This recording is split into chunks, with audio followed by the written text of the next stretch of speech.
Bonjour, bonjour les amis de la ludothèque, j'espère que vous allez bien. Aujourd'hui je vais vous proposer de partir en voyage. En voyage et pas n'importe où, puisque nous allons faire ensemble la traversée du fleuve Niger. Le fleuve Niger, c'est un très grand fleuve en Afrique. Il va être question de sauver des animaux dans un jeu coopératif auquel on peut jouer dès l'âge de 4 ans. C'est une adaptation qui emprunte certaines mécaniques à un jeu qui s'appelle Potomac ou encore la traversée de l'Orénoque. Vous êtes prêts? Allez, c'est parti. Alors, pour cette traversée du fleuve Niger, eh bien, il faudra tout d'abord préparer votre plateau de jeu. Donc moi j'ai préparé ça sur un tableau effaçable. La chose importante, c'est déjà symboliser le fleuve Niger, ici. Ensuite, il y a deux berges de chaque côté du fleuve. Et par ici, la savane herbacée. Il y a des dessins finement réalisés. Donc c'est des plantes, hein, en fait c'est des graminées. Voilà. Pour le matériel, eh bien là moi j'ai pris des petites choses un petit peu en 3D, comme ça c'est un peu plus joli. Ici on a des petits arbustes hein, qu'on va placer ici voilà, dans la savane, comme ça. Ensuite il vous faudra 6 animaux, ce sont vos pièces de jeu, voilà, des animaux africains. Donc par exemple on a ce singe blanc, hein, certainement tout juste échappé d'un laboratoire. Donc, je vais le placer ici. Ensuite je vais placer le léopard, le zèbre, l'éléphant, la girafe, et enfin le rhinocéros. Voilà, c'est la mise en place de départ, un animal par case, excepté ici où est-ce qu'on doit placer deux animaux. Le but du jeu, alors on est ici dans le cadre d'un jeu coopératif, vous allez devoir réfléchir ensemble à la meilleure façon de pouvoir faire traverser les animaux de façon voilà, la plus tactique. Alors pour atteindre justement cette savane, juste en face, eh bien ça ne va pas être du gâteau, puisqu'il y a un grand lion qui guette ici à l'affût d'une proie. Donc le lion commence sur cette case très précisément. Voilà pour la disposition initiale du jeu. Pour faire traverser les animaux, eh bien, vous allez pouvoir piloter une embarcation. Ici j'ai pris un petit bateau et l'embarcation commence sur cette case. Voilà. Il vous reste ensuite à préparer des jetons ou des cartes. Donc moi j'ai pris 4 jetons, voilà, j'ai mis un petit autocollant. Ici j'ai dessiné deux grilles qui symbolisent un peu une prison. Et ici deux flèches qui vont symboliser un seau. Donc je vais mélanger ces jetons ensemble. Voilà. Et je vais en placer un par case de savane, en laissant la case de savane du milieu vide. Voilà, le jeu maintenant prêt. Il vous reste à vous munir d'un dé à 6 faces, un dé classique, et c'est parti. En ce qui concerne la mécanique du jeu, eh bien, chaque joueur à son tour va lancer le D6 et obtenir un résultat. Par exemple ici 2. Alors si je fais 1 ou 2, eh bien ça va activer ici le lion. En fait j'ai replacé ici sur le plateau les différents nombres du dé. Comme ça fonctionne un petit peu en termes de rappel ici pour les différentes actions qui sont possibles. Donc 1 ou 2 c'est le lion. Le lion en fait va se déplacer uniquement sur la berge ici opposée aux animaux. Il va comme ça parcourir la berge à l'affût d'une proie. Donc avec 2, le lion se déplace d'une case donc de ce côté. Hop, j'avais fait 1, il serait parti de ce côté. Si le lion venait à arriver sur la case au bout ici de la berge et qu'on réalise à nouveau le même nombre, le 1, eh bien il reste sur cette case évidemment.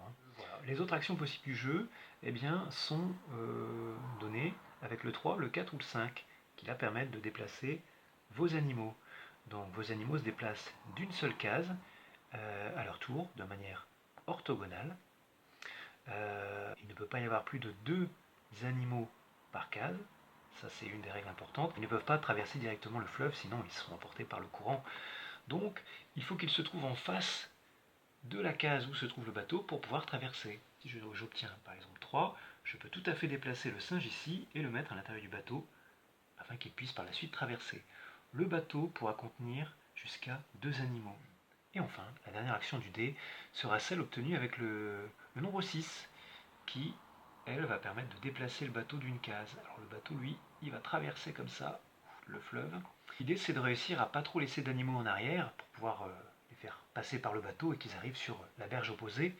Parce que une fois que le bateau arrive ici au bout, et s'il contient encore un ou plusieurs animaux, eh bien les animaux sont emportés par le fleuve et là la partie est terminée. Une fois qu'il y a un bateau qui a qui a terminé ici et qui doit quitter le plateau, eh bien vous avez un deuxième passage de bateau à partir du point de départ. Vous avez donc une deuxième opportunité de faire traverser les animaux restants. Dans le cas de figure où le lion devait se déplacer par ici suite au lancer de dés et à l'obtention d'un 2, eh bien, si le lion arrive sur la case d'un animal, celui-ci est dévoré et la partie s'arrête immédiatement. Si un animal arrive à traverser dans la savane, eh bien, il peut récupérer un jeton bonus pour l'ensemble du groupe de joueurs. La flèche ici indique un saut. Je peux tout à fait l'utiliser, le dépenser. Voilà. Il ne sert qu'une fois pour faire sauter ici l'éléphant, hop, par-dessus le lion et arriver directement en sécurité dans la savane. Ça, c'est vraiment bien. Donc bon, évidemment, c'est des choses qu'on ne voit pas forcément tous les jours. Un éléphant sauter par-dessus un lion. Les animaux s'amusent à revisiter le célèbre saute-mouton. Voilà, là ça devient un saute-lion. Le deuxième type de bonus qu'il est possible de récupérer, il s'agit ici de la grille, une espèce de prison. Si vous avez un de vos animaux qui est ici, et que c'est au tour du lion de jouer, par exemple, on a fait 2, il devrait donc se déplacer ici et attraper le zèbre, et donc la partie serait perdue. Si vous dépensez votre grille, eh bien c'est comme si le lion était bloqué. Par exemple, on peut dire à ce moment-là que, hop, le zèbre est caché dans la végétation et le lion ne voit rien du tout, il est bloqué, voilà, il n'avance pas. Ça dure évidemment un tour de jeu. Après, il faut évidemment réussir à déplacer le zèbre. C'est un jeu, vous jouez tous ensemble donc, contre le jeu. Et donc ce qui est intéressant, c'est qu'on peut jouer à partir de 4 ans à ce jeu. Et ça, c'est vraiment sympa. Et bien voilà, maintenant vous savez tout. Un rappel des petites difficultés de ce jeu. Alors tout d'abord, si le lion tombe sur une case contenant un de vos animaux, eh bien la partie est perdue pour l'ensemble des joueurs. Si le courant vous entraîne au bout du fleuve, la partie est perdue. Et s'il vous reste des animaux sur la berge de départ et que vous n'avez plus accès au deuxième passage d'embarcation, eh bien la partie est perdu. En tout cas voilà, pour gagner la partie, je pense que vous savez ce qu'il vous reste à faire. Alors je tenais à vous préciser qu'aucun animal en plastique n'a été blessé durant la réalisation de cette vidéo, c'est important. Voilà, prenez soin de vous et amusez-vous bien.